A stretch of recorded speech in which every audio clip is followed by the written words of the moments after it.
Good afternoon, everyone. Thank you all for joining us today for the book review, The Untold Story of Sita.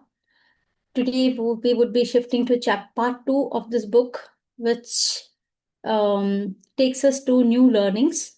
But before I start the part two, I would like to interlink what we have done so far with the part one chapters and a quick recap so that it becomes easy for you to connect the dots as we go ahead in this part two learnings. I hope you all remember we started with the Meenakshi and her journey in Midila and her association with her father, the family curse, how she was given strict um, you know, restrictions on so many things, and how she revolved around her own struggles and her relationship with her father, and how she learned the truth after she lost her father, and how she evolved along with Mata Sita. That's the first quarter, and then from there she traveled along with her to Ayodhya, and the learnings in Ayodhya, serving people in Ayodhya, and Mata leaving all the four and going for exile and leaving them, entirely in Ayodhya, and her learnings over being there all alone, but learning to sail through the same situations, and how she has entered that life in Ayodhya is what we discussed so far. And now we are going to part two, where a new life of Minakshi starts as Anasuya. And there are two important characters. I hope you all remember them. One is Meenakshi, which is going to be Anasuya in this life. And the second important character is Soma. So I'll come to Soma later, but we'll begin with the journey of part two.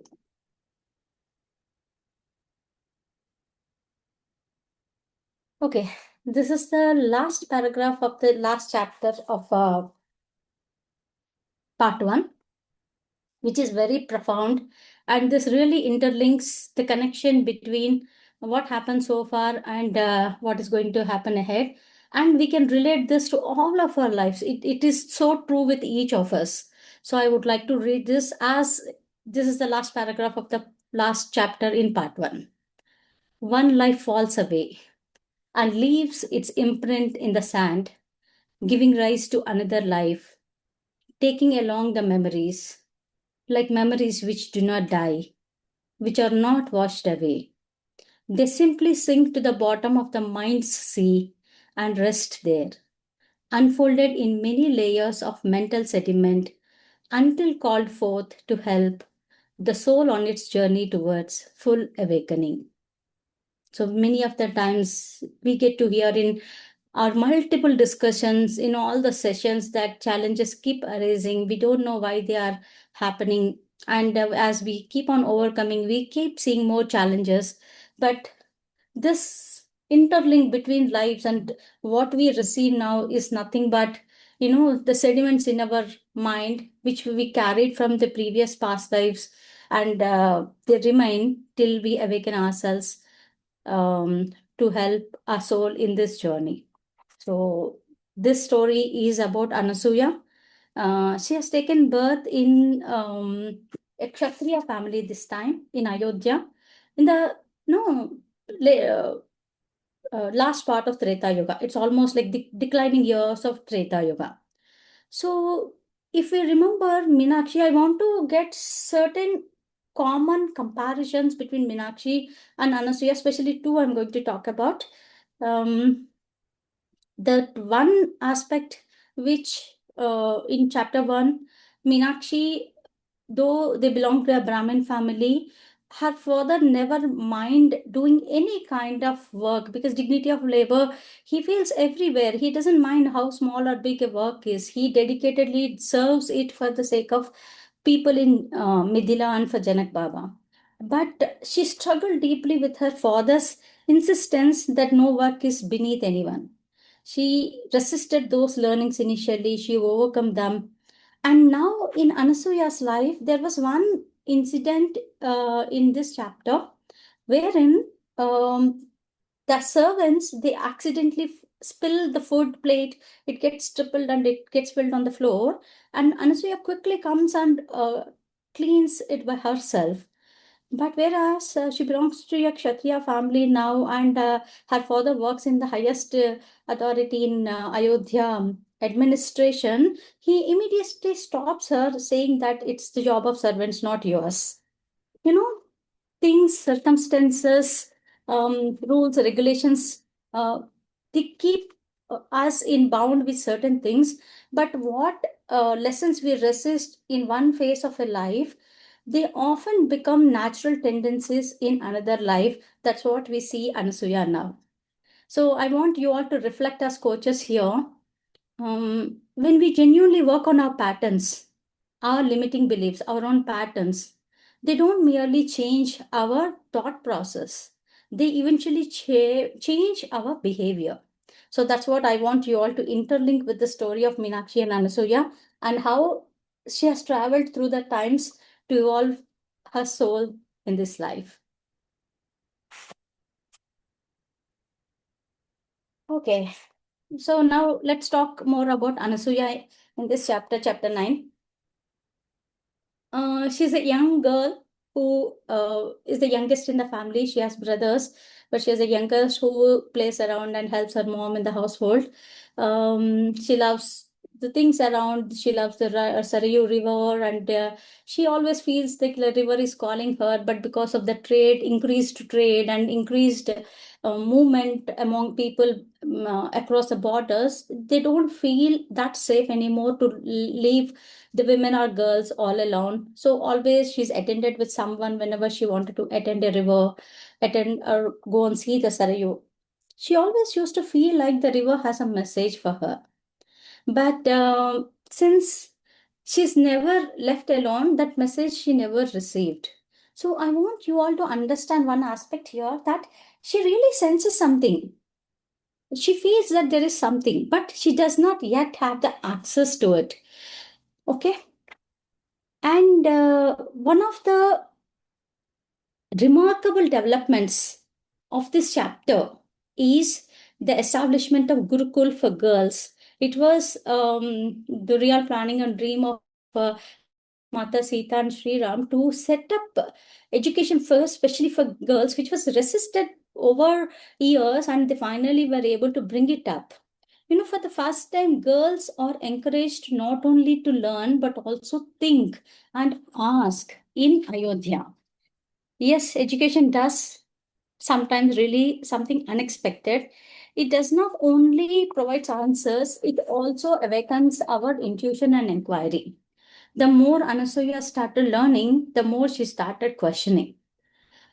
You know, Now again, for all of us as uh, holistic coaches, I want all of us to relate to this aspect that true education is not just the transfer of information. It is not just knowledge supplementation that we give it to people or to our colleagues. It is the awakening of inquiry. Are they able to understand and ask something out of it? As coaches, we are here to give people all the answers. That is not true. We are here to help them ask better questions. That's my real learning from this chapter. So, there were two important aspects that Anasuya is struggling through. I will take it one by one. The one question that really suffered Anasuya a lot was really Sita was captive. This becomes the central conflict of Anasuya's young life. She hears the commonly accepted theory that Sita was abducted by Ravana and she held captive in Lanka. But something inside her refused to accept that aspect. She cannot imagine the helpless captive image of Mata Sita with the strength she intuitively feels for Sita. The inner knowing keeps whispering, there is more to the story, this is not complete. But there was no one to answer or accept her version. So this conviction becomes so strong that she eventually leaves the Gurukul because she cannot accept the version being taught. So imagine a girl way in ancient Treta Yuga, where the new Gurukuls were just set for the education of girls, where getting a glimpse of education itself is felt a lot. But you know, questioning that this is not the truth. I feel something is beyond that, and restricting and stopping herself. What she believes, she don't want to disbelieve what is being taught, and she wanted to believe her own self. So that is the courage Anasuya showed in her own childhood. So can you mute yourself? So this is what is called intuitive learning. Sometimes our deepest truths arrive long before a logical mind can actually explain them. So this one aspect she never agreed. So, and finally the family decided that they will never discuss this particular chapter of Mata Sita and Sri Ram's journey with her. Neelam, can you please mute the rest of the people? And the second question is, there's a fear of marriage. See, again, I want to have an interlink between her past life as Minakshi and her this life as Anasuya. This her first question about Sita is somewhat spiritual, but this second question is entirely personal. She totally has so much of fear for marriage that whenever that topic arises in the home, she totally becomes haywire, and she appears to have her own uncertainty. She feels probably loss of freedom, potential suffering. She never used to understand why she's rejecting marriage. So, as I reflected on this, I found it fascinating that if you remember Meenakshi's journey, the curse on the generations, 5 generations, and how her father restricted her not to get married because that brings only pain to the family, you know, it seems to remain unresolved. It's really unresolved because that's how the same fear of marriage is brought again to the life of Anasuya. Now she carries a similar fear. The thought patterns which we leave unresolved often continue seeking resolution, how many ever lives we may take. So, again, the reflection that we all have to do here is the fear is not really about marriage here. It's about trust, it's about life, it's about relationships, it's about the unforeseen and unknown people that we meet and um, have in life. So, these two questions or the problem statements in Anasuya's life are slowly going to shape Anasuya's destiny. She's not searching for spiritual knowledge, she's just searching for answers. Eventually, her parents understood that she has to cure herself from this fear, otherwise it is not going to happen, and her father cannot force her to get married, and he cannot do that. So they think that the parents of Anasuya, they thought of seeking the help of healers, and that's where they come across 2 to 3 people, but it will not help them much. Then finally, as they trial too many people, they finally get to hear about Soma, and they wanted to take her there. Now, I want you all to remember who is Soma. Soma is the girl who was in Midila since the childhood of Sita. She was grown all along with Sita and taken care of Sita Mata. And then through the marriage, she came to Ayodhya and she taken care of the entire Ayodhya when Mata Sita and Sri Ram have left for the exile, taking care of the entire queens and the entire people as per the instructions of Mata Sita. And the Soma is there when Mata has come back and again left to the forest to raise her own children, to teach the true learnings of nature. And she was still there till Mata left the land of this earthly presence. So Soma is one powerful character which is there from the beginning to the end of the era of Mata Sita. And now, Anasuya, she's going to get her answers. She was so intuitive and very eager to meet Soma because it's not that she wants to get rid of that fear. She was looking for more answers. Probably she was thinking that I'll get some nice, you know, uh, true stories, maybe the factual data. So that is Soma, but this surface, in knowing or meeting Soma for the first time, a glance of meeting her, not even a word was spoken, but uh, it's a great feeling to see her because the moment Soma sees into Anasuya's face, oh, is that you? She recognizes. Soma recognizes Meenakshi in this form. You know, so you are named the first conversation. I want to talk exclusively about this first conversation. Soma says, oh, you are named after the great sage Anasuya.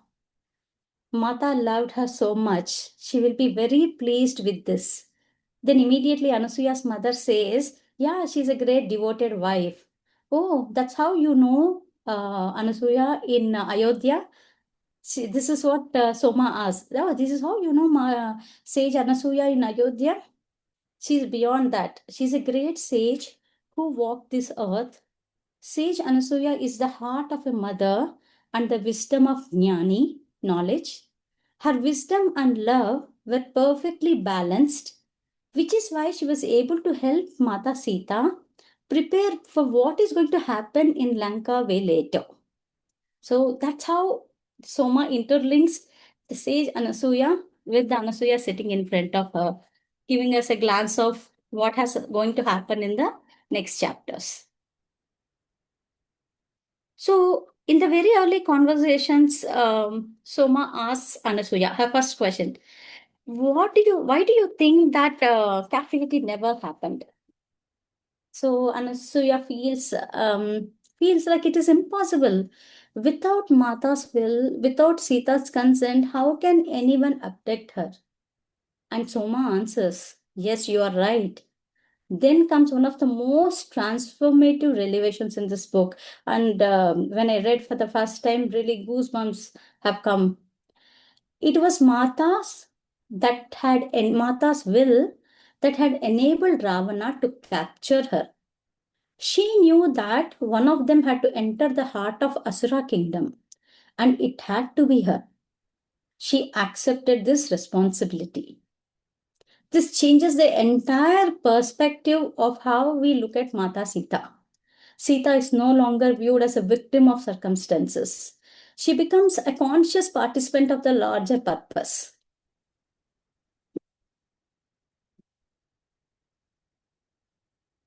And there's one more aspect, Soma. She doesn't answer the questions. She sits in meditation and she opens up. She keeps narrating stories. And what surprised me the most is after giving, she doesn't continue with philosophy. She actually teaches through life, how the life was led by Mata Sita and Sri Ram and how she was leading her life. She teaches through food, she teaches through service, she teaches through nature and surroundings. So Anasuya comes seeking explanations, but Soma offered experiences. That's the greatest thing which has really, really inspired me. That experiences speak louder. And this is really, really an important aspect, especially for all of us as nutritionists and health coaches, since we deal with food with our own families and as a service to serve our clients. Here, for Soma, the kitchen becomes the classroom. So, one of the most beautiful teachings appear here. This is Mata's command, Sita Mata's. It was a tradition which Sita Mata got it from Midila. She often said to feed all who come, not with leftovers, but with the best we have.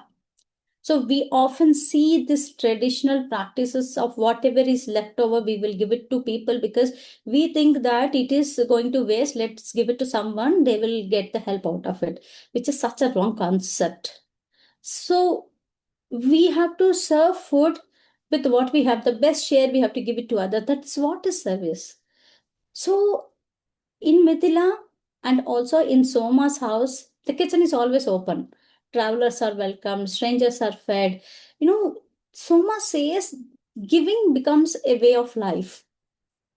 And slowly Anasuya realizes this is not hospitality, there is spirituality. So, as nutrition coaches, I want all of you to reflect.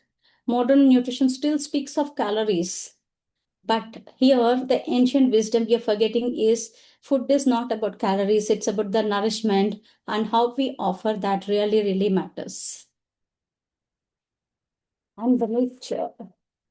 This is one aspect because he's very old, but still he doesn't stop feeding anyone who comes her way, who might be going in front of her home. She calls everybody and he keeps feeding because that is what Mata has taught her. And she keeps the food outside for all the animals to come and eat because that is what Mata would have done. So through food and the service through food is one of the major learnings uh, shared by Soma through Mata's life.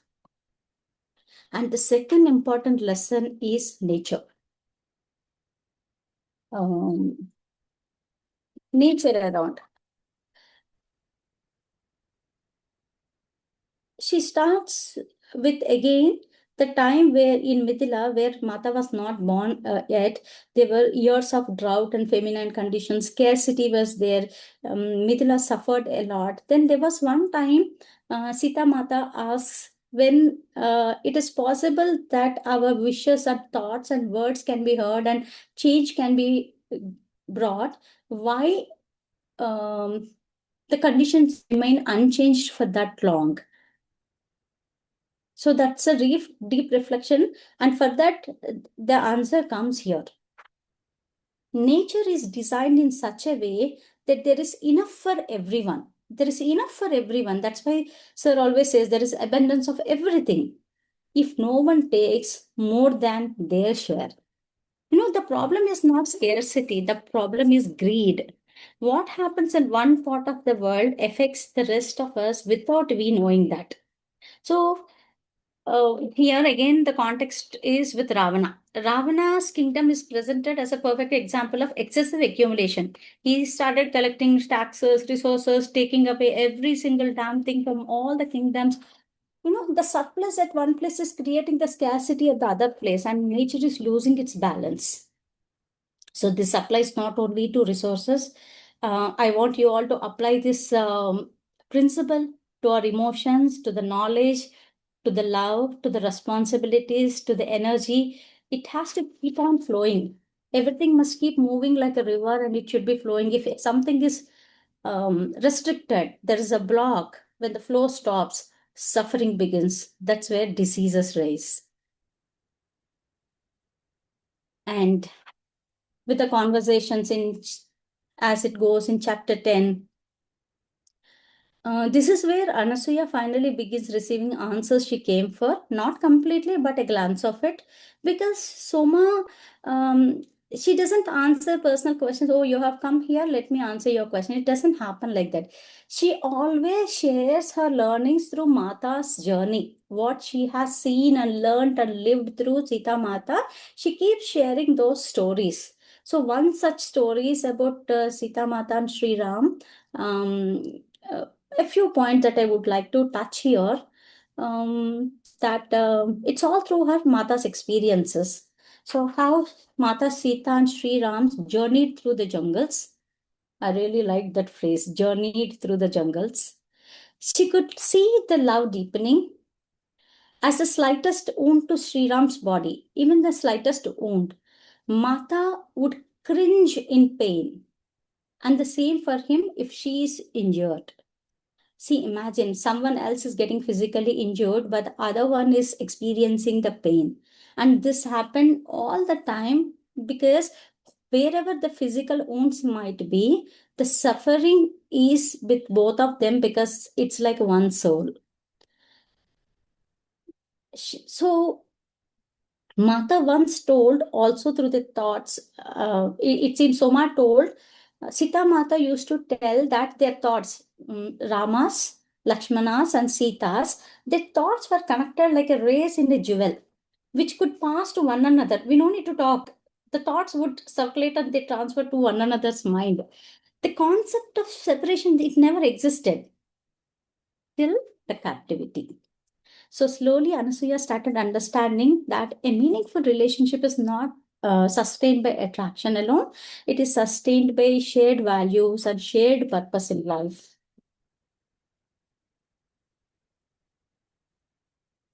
So this is the last slide, and I'm going to wind up the chapter 10 with this.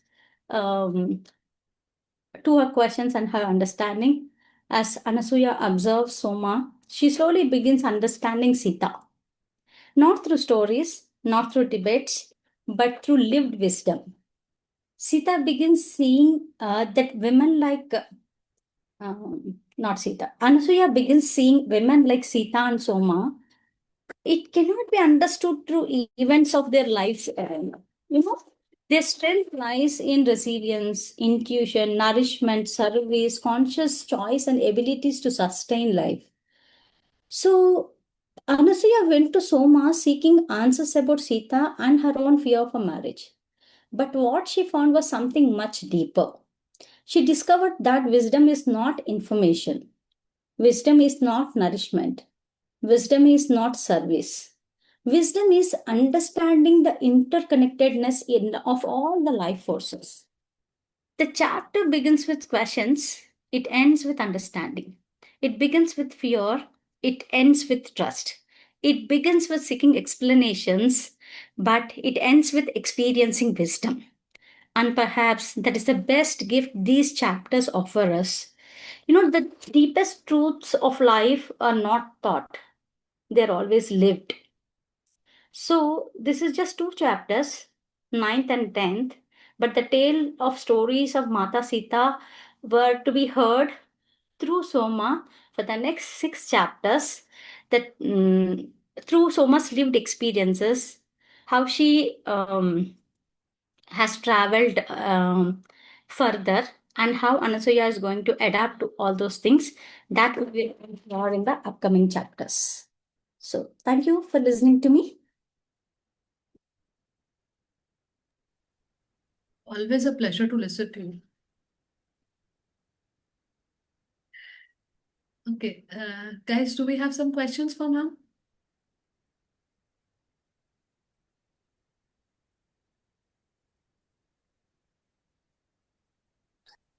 So these two chapters really, I felt quite emotional while doing these, and while recollecting, while interlinking with our own practices, what we preach, what we live, what we practice. Truly a deep learning. Yeah, as you said, it's a wonderful session. And then our Asian practice we have forgot, and nowadays everyone's saying no time for cooking. So because the husband and the wife are working, no time for cooking. But how the generation gap it's doing all those things and thinking those. Thank you so much, ma'am. It's really wonderful class. Thank you. Thank you, Vijay. If they don't have time for cooking, they don't have time for anything. There is no nourishment, there is no life. That's what we have to teach people.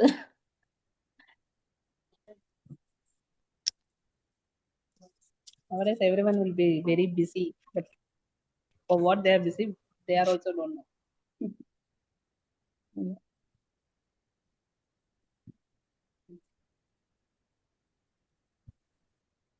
Great.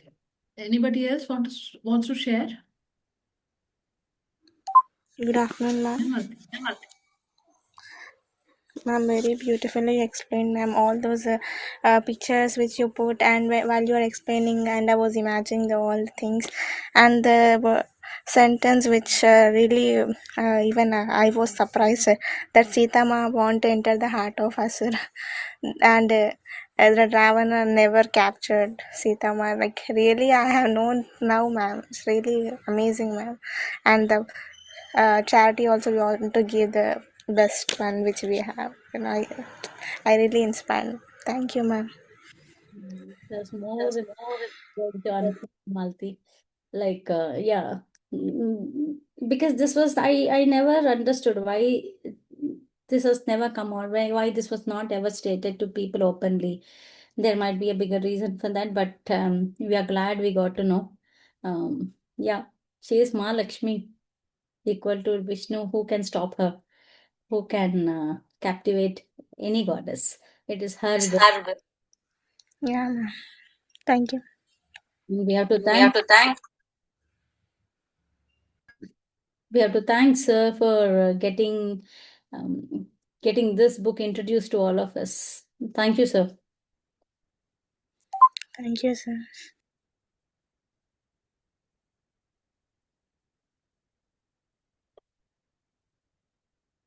Thank you so much, Jyoti, for this wonderful explanation of these chapters. I always had this question in my mind, Jyoti. Like, we carry this unresolved fears, these emotional patterns, or the karmic bonds, or whatever we say, from our previous lives into this life, right? But we keep, because of this, we keep facing the same situation. It reoccurs. And sometimes we become aware, and sometimes we'll not be aware of them to heal. Now we do the release process and everything, these we will follow. No, but how it is, like how we can balance or know that this is like our personal karma, or it's a karma of others. Because of the others' karma, they are behaving this way. And why should we take that? We always think, okay, this situation I have experienced, I am attracting this situation because something I have done, right?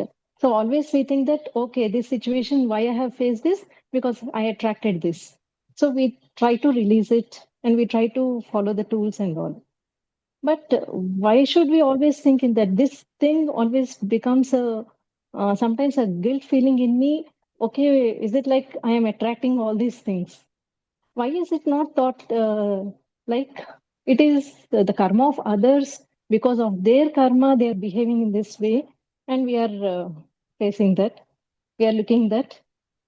I cannot balance that thing, our personal karma, or the karma of others. This is, I don't know if I put that question properly. Yeah. Mm. Okay, help me correct if I understood well or not. It's like every time we take the blame that it's because of I'm facing a challenge because I have to learn out of it and this is my fate. And sometimes it's not purely our involvement because of so many people around we have the sufferings, but still we have to carry the pain. Why is it so? Correct? Yeah, why should we always think, yeah, I have attracted this. I have to face this. Yeah, I have to release this. But most of the times, yeah, see, it's again, there are various reasons for the things that are happening. If it is happening at a personal level, and since we all are coaches, we are working on our patterns, we are working on the release process, we want to understand the purpose in our life. We try to identify all these things because we really want to align ourselves with what we were meant for this life. So we keep on, sometimes it goes beyond that we over exaggerate and overthink. Most of the situations it's very needed that it's not only that we react, it's not only that we respond, sometimes we need to be silent. We have to just be a silent spectator. We just need to be an observer learner. And it's not that every time in every chaos that is happening around, it's we involved and it because of us it is happening. And karma, it is not only personal karma. We have our own group karmas. People come together and we all create karmas together. So there are more to that. Probably sir can answer that better. But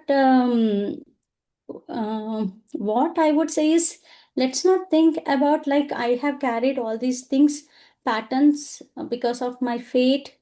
So I am facing this. Instead of that, how we have to think is we need to understand what is the purpose of our life. If you know our purpose, to meet the purpose, we work in alignment with our purpose. Then the reason why we have come here is solved. We have come here and justified for what we have been here. But if we do not do that, we carry forward. That's a different thing. So whether we are carry forwarding to the next life or are we resolving here, have we carried the past life karmas or we generated them this life, it doesn't matter. Whether it's a known block or unknown block, how does it matter? It's just a block, release it. Yeah, we do the release, but for every situation, it's not that, it's my personal feeling. For Why every are you situation applying that every happens, situation to you, first of all? what do you think? Why are you applying every situation to you? Because self-criticism and self-abuse is not good. Because No, it's everything not like doesn't happen that, to us Jyoti. because See, of us. so, many times, even in the lessons also, we hear that, see, whatever situation is you're facing, it's like a mirror to you, and this is what you have attracted. So that sentence, it was there. But what is the Did I next always step we have attract? done?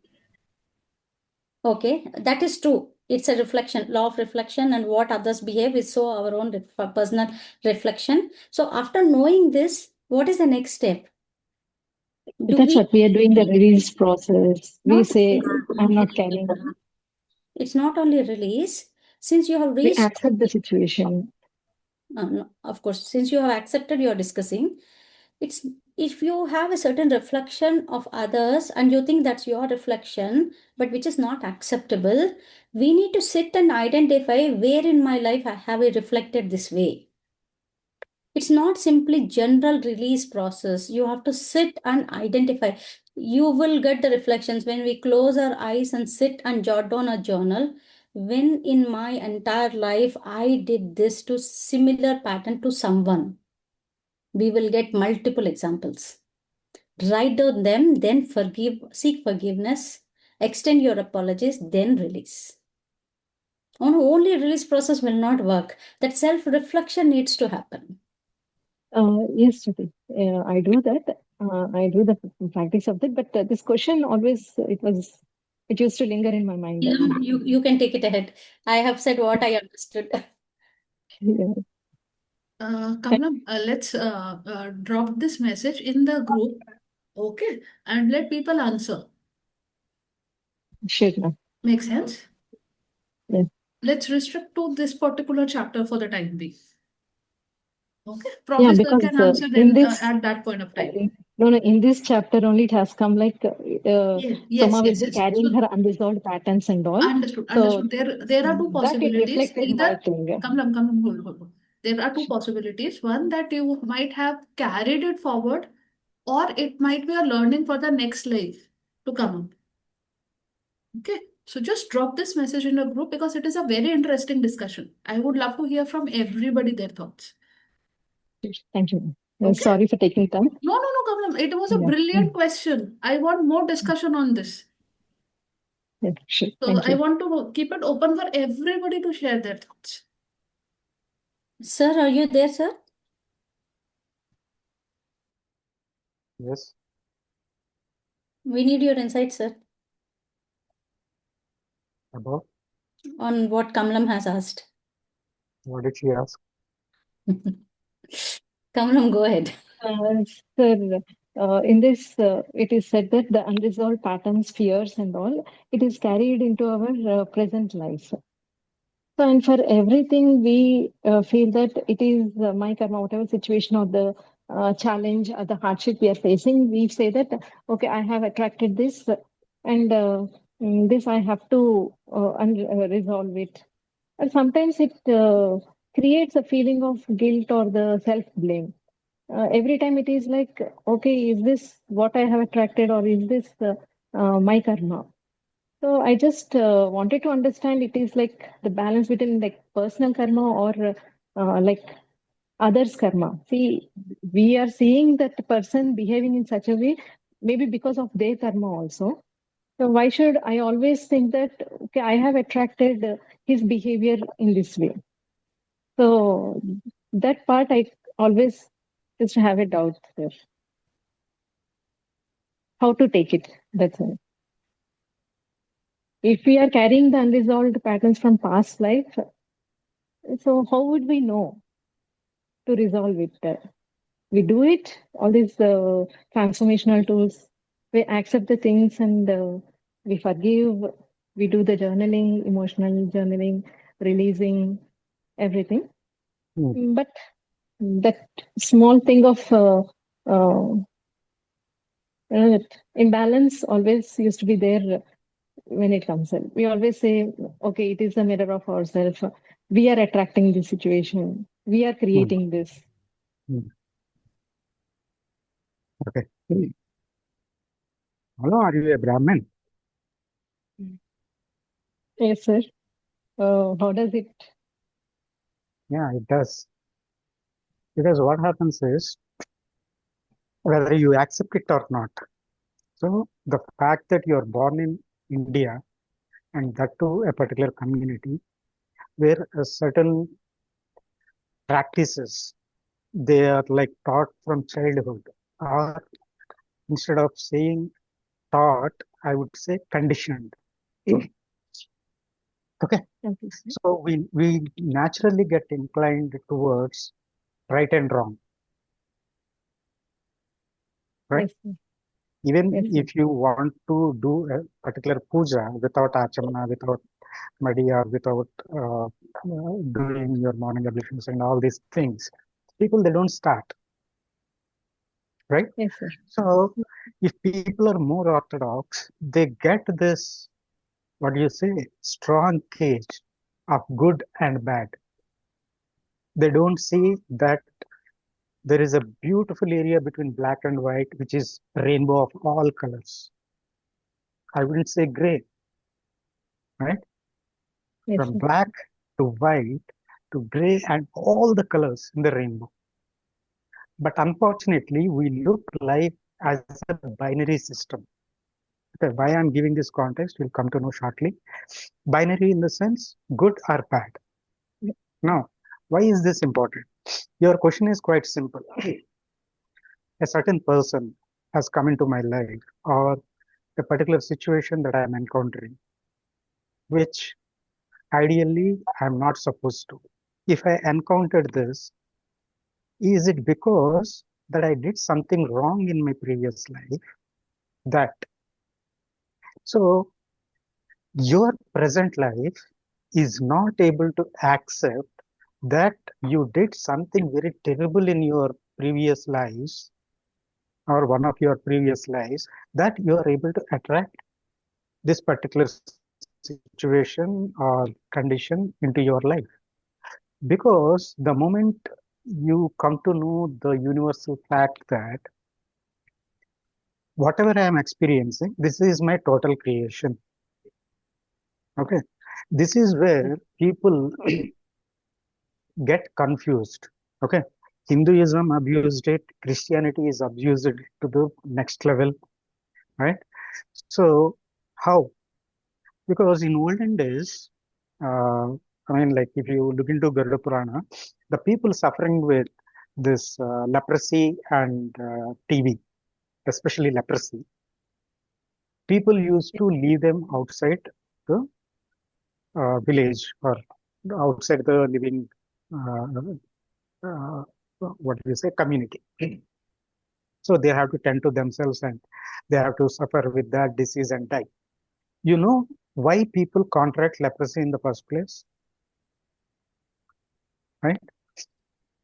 So in one of the this thing, I think it is Brahma Purana or Padma Purana, it was mentioned that if someone does terrible things to Brahmin community, they will be born with leprosy in their next life. Yes, sir. Okay. I heard it, sir. Yeah. So now people, when they see other people suffering with leprosy, what they would assume? If this person is suffering with leprosy, he might have done something terrible in his previous life. In his previous life, he was a sinner, he did, and he is paying the price. Is it Yes, not? sir. He is Yes, sir. already being taxed. And now also, in this lifetime, you are again punishing him. You got the point. Now, Yes, if we see that, okay, we attracted a such a situation into our life, or we are going through this, did I create it? Right? So, yes, sir. here,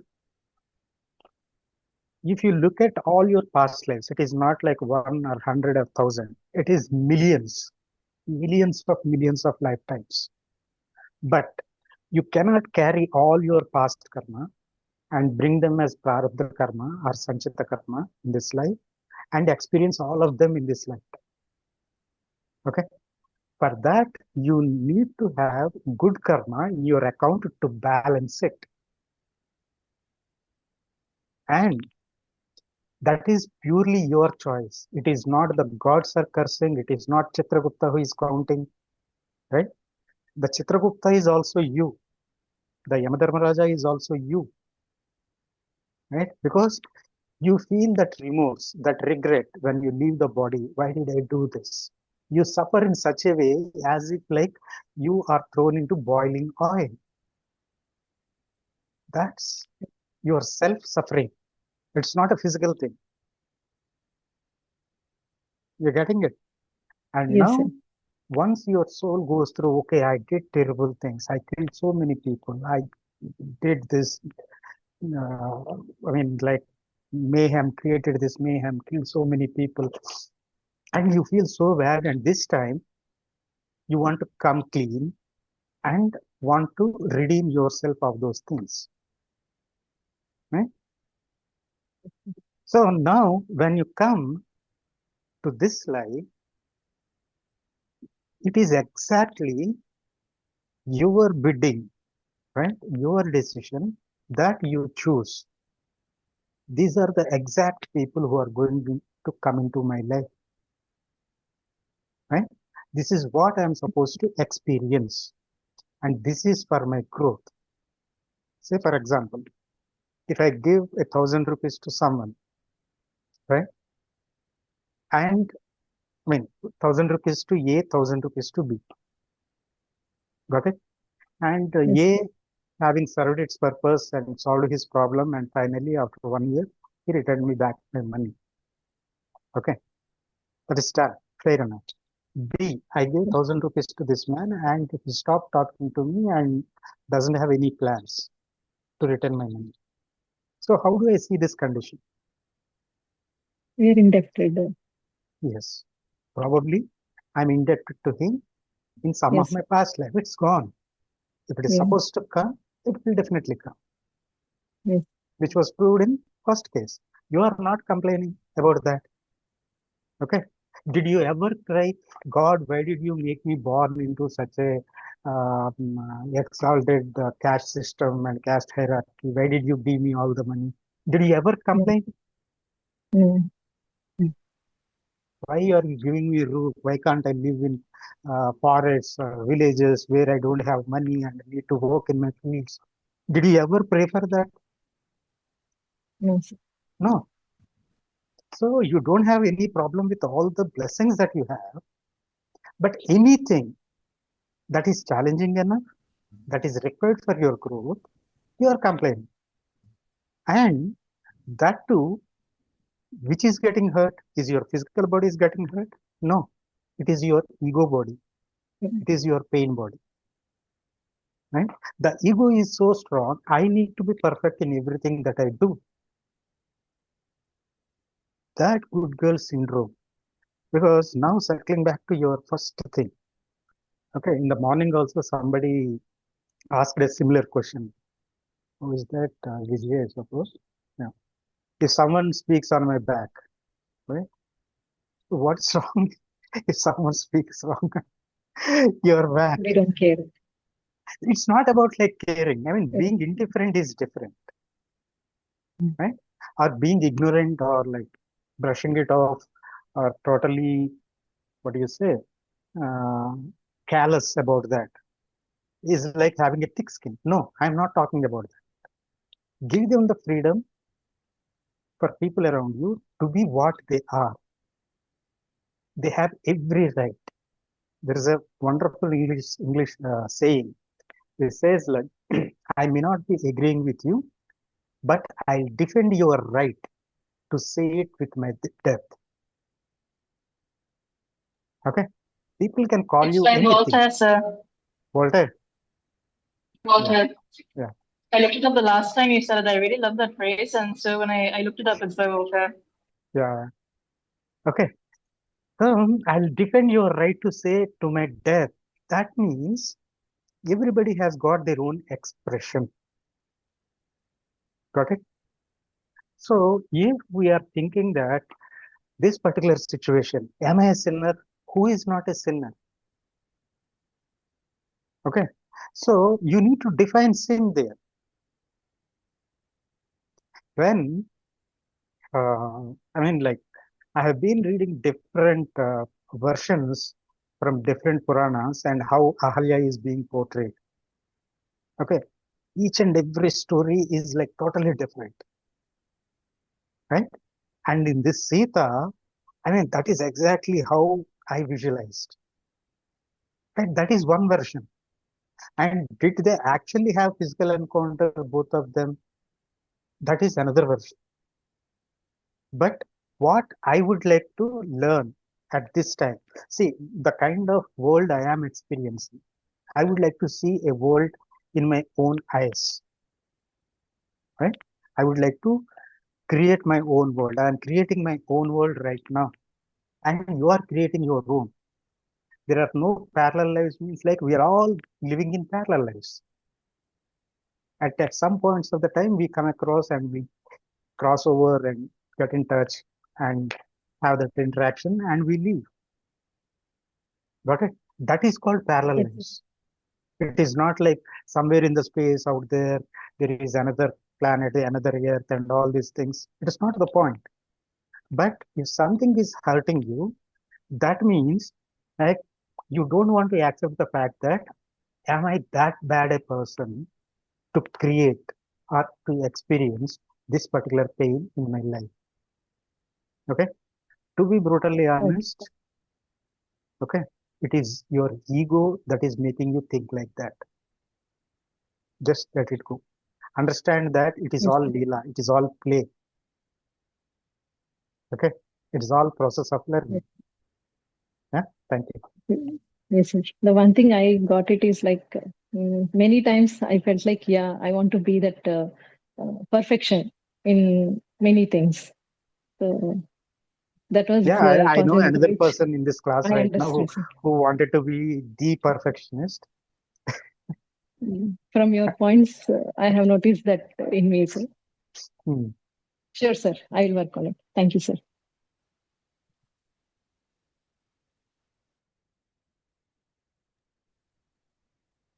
And by the way, excellent presentation, ma'am.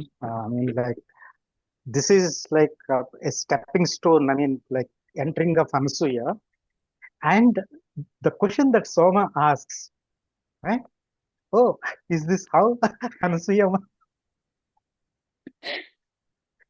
My goodness, in Gangapur, and I was reading like I'm reading a line and I'm jumping. I'm reading a line. Yes, yes, yes.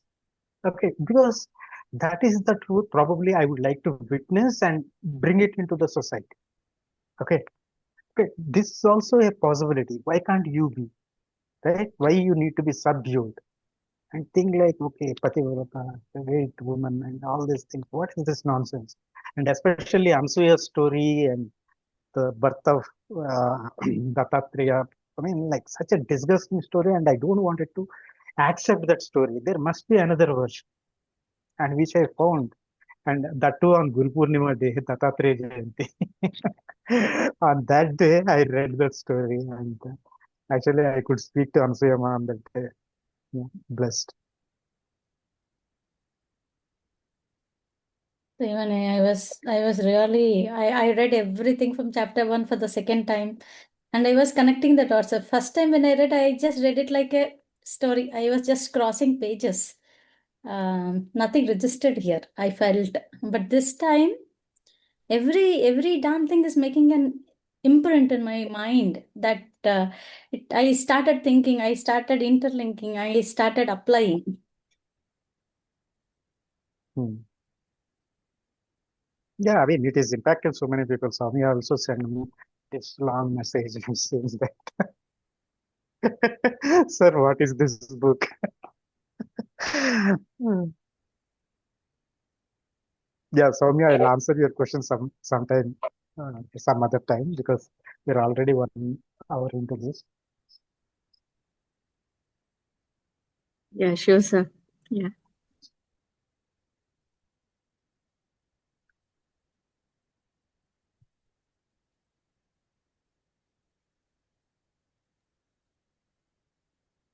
So do we have any more questions? You started at 2:07, so you still got 2 more minutes. Sure.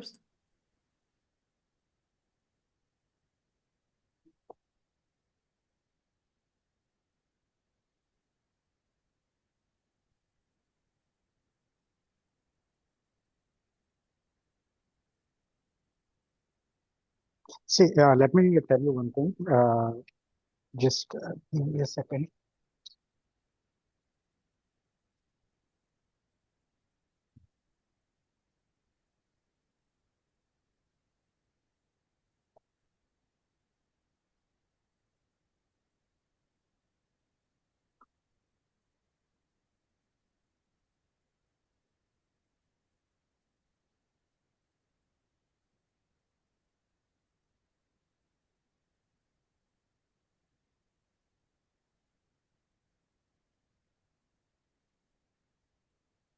Are you able to see this book?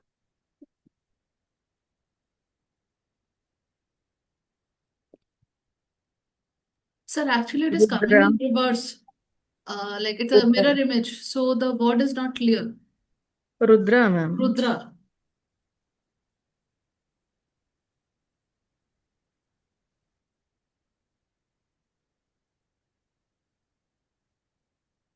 So got the What?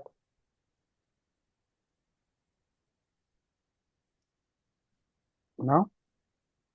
It's the same, sir. Yeah? It is sir, it's Ulta. a mirror image. Yeah.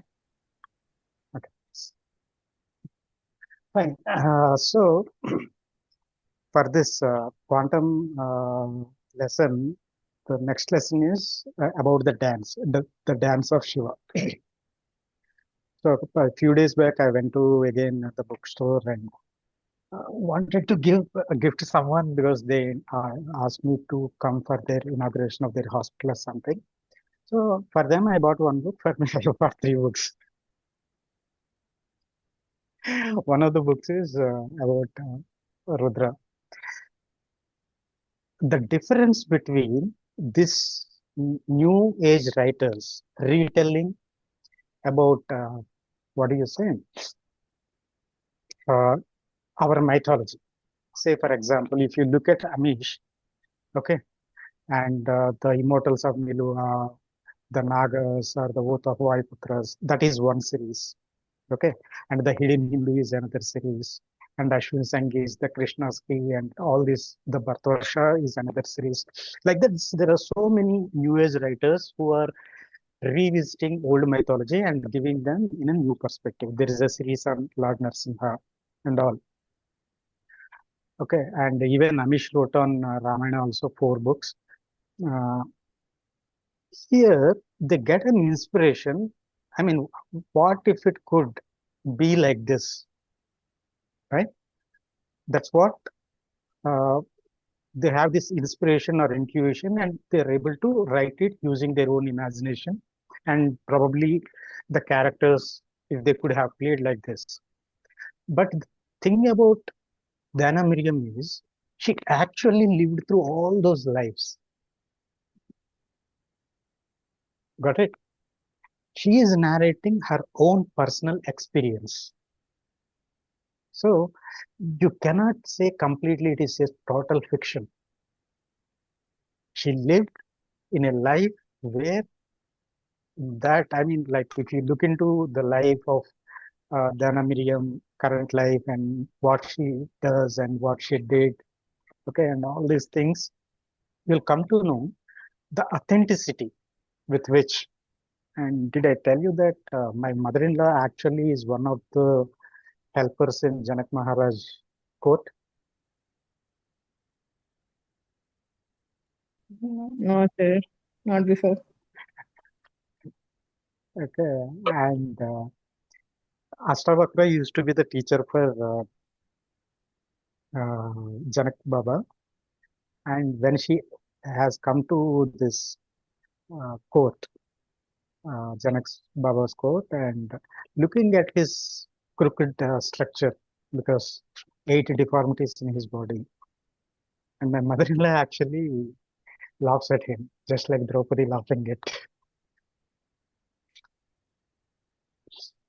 And she got cursed at that time. In one of your lifetimes, you will face severe deformity in your body.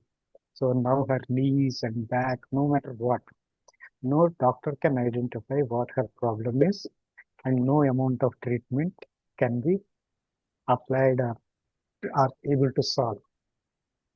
Okay. And we have come to know, I mean, this was given long back, but we are unable to believe. I mean, what is this? She living at the time of Sita and working in Janakbaba's home and all.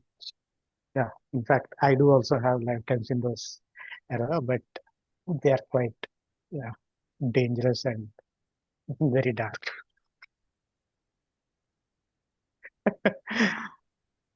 Okay.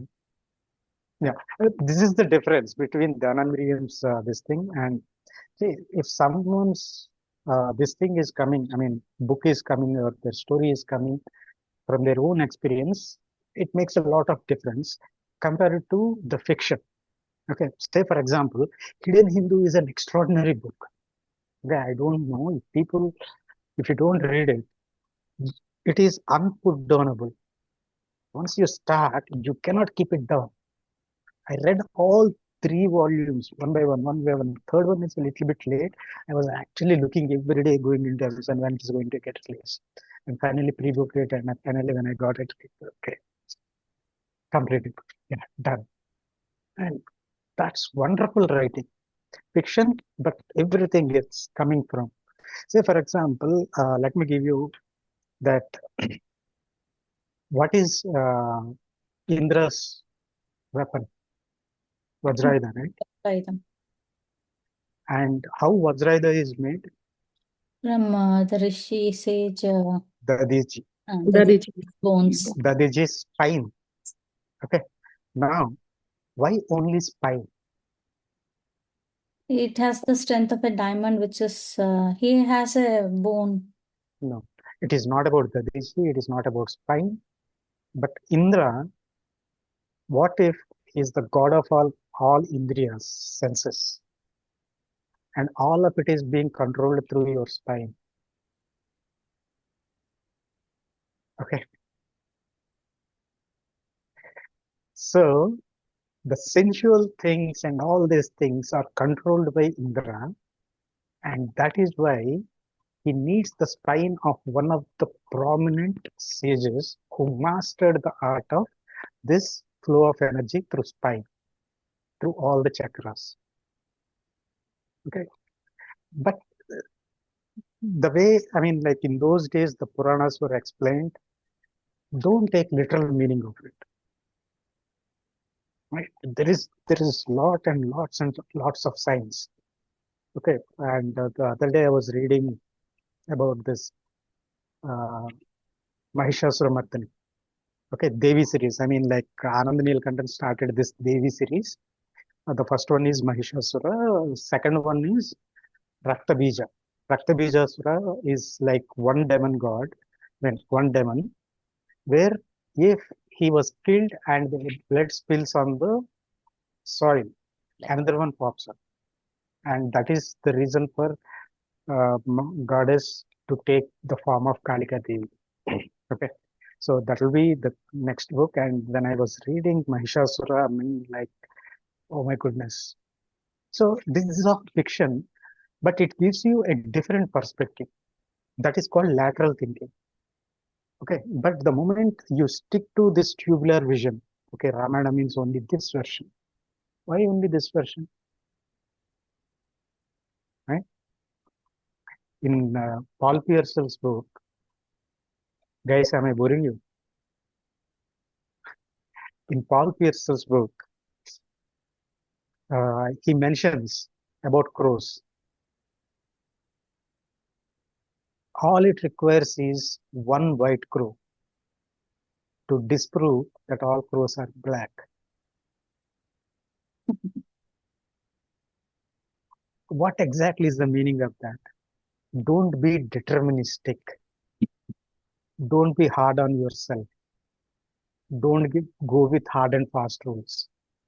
I don't know how many of you remember I have posted two WhatsApp status. One is by Niels Bohr and one is by Einstein.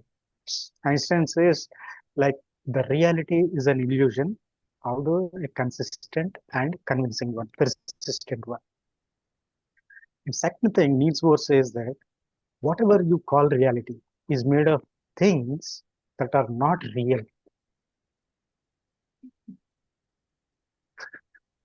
Okay, subatomic particles, quarks, and all these things, when you go to mesons, leptons, and bosons, and all these things, they are not real. They are virtual particles. And from there, atoms and molecules are formed. From there, the cells are formed. So whatever you are seeing as a physical body is nothing. I mean, in fact, you can't even touch, right? Whatever you are feeling is an electrical impulse. You are not, I mean, it may feel like a physical touch, but nobody can touch anything. And there is one movie called What the Bleep Do We Know? And let me type it if anyone is interested. I think it should be available in what the, okay. In this book, actually, it speaks about this one. Celestine, after Celestine Prophecy. I mean, I don't know how many of you watched this movie, Celestine Prophecy. I asked, I mean, some of you watched it. Okay. So I think both of them are available for free in YouTube. Okay. So in that, he clearly shows that actually no one is touching no one. Right? There is a clear gap at atomic level. It is only the electrical charges between two objects, right? And I showed you the exercise in one of the workshops that you can actually feel the electric current passing through the tip of your fingers. Okay. And some of you are quite amused by it, that we can actually do it. Okay. So what I mean to say is the curiosity to explore different possibilities, probabilities, instead of being deterministic. Okay, we have to be like this only. This is the right way. This is the accepted way. That's where you are stuck. Okay, madam also showed this, right? Life is a flow, and when there is a dam, there is no life at all. Yeah? Thank you.